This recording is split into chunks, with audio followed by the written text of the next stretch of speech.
কাৰ্বি আংলঙৰ দীঘলীয়াতি গাঁৱত নিশা বনৰীয়া হাতীৰ সন্ত্ৰাস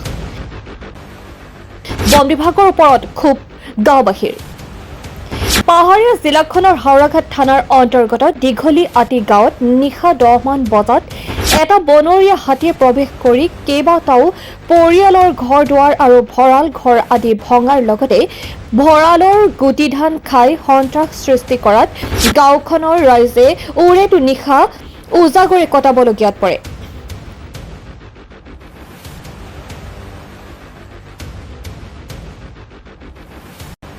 প্ৰকাণ্ড আকাৰৰ বনৰীয়া হাতীটোৰ আক্ৰমণৰ পৰা ব্যক্তিসকলে কথমপি প্ৰাণ ৰক্ষা কৰে আৰু হাতীটোৱে মানুহৰ জাক দেখি বাৰে বাৰে খেদি আহে যদিও অৱশেষত ৰাইজে হাতীটোক কোনোমতে খেদি পঠিয়াবলৈ সক্ষম হয়।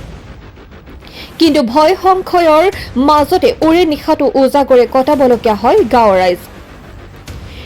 পুৱা বহু পলমকৈ বন বিভাগৰ কৰ্মচাৰী উক্ত স্থানত গৈ উপস্থিত হয় যদিও গাঁওখনৰ ৰাইজে বন বিভাগৰ ওপৰত গভীৰ অসন্তুষ্টি প্ৰকাশ কৰি জাংমুৰ খাই উঠিছে। যিহেতু দীৰ্ঘদিনৰ পৰা উক্ত অঞ্চলত বনৰীয়া হাতীয়ে সন্ত্ৰাস চলাই আহিছে যদিও বিগত সময়ত বন বিভাগে কোনো ধৰণৰ গুৰুত্ব প্ৰদান কৰা নাই বুলি ৰাইজে অভিযোগ উত্থাপন কৰিছে। গোটেই ভাঙি চিঙি শেষ কৰি পেলাইছে। সেইটো ফৰেষ্টৰ তেওঁলোকে হেৰি কৰিব লাগে। ইমান মানুহ বস্তু ভাঙিলে আমি বনাব পাৰিম, মানুহ মাৰিলে আমি বনাব নোৱাৰো কেতিয়াও। ফৰেষ্টই কি কৰি থাকে তাত? গভৰ্ণমেণ্টে ধন খাব পাৰে ফৰেষ্টই, কিন্তু হাতী চম্ভালিব নোৱাৰে। যদি কালি মানুহ মাৰি পাৰিলো হয় কি গতি হ'ল হয়? কিমান মানুহৰ ঘৰ ভাঙিছে? এইখিনিত আমাৰ এঘৰ আৰু এইপিনে এঘৰ আৰু এঘৰ, 3 ঘৰ।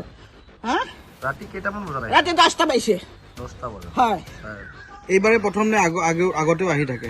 আগতে আহে যদি মই অন্যায় কৰা নাই, কিন্তু কালি বেছি অন্যায় কৰিছে।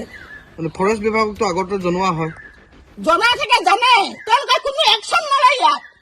তেওঁলোকে গভৰ্ণমেণ্টে ধন খায়। কোন আপোনাৰ এইটো গাঁওখনৰ নাম কি? দীঘলীয়াতি। হাওৰাঘাট। হাওৰাঘাট দীঘলীয়াতি। ঠিক আছে।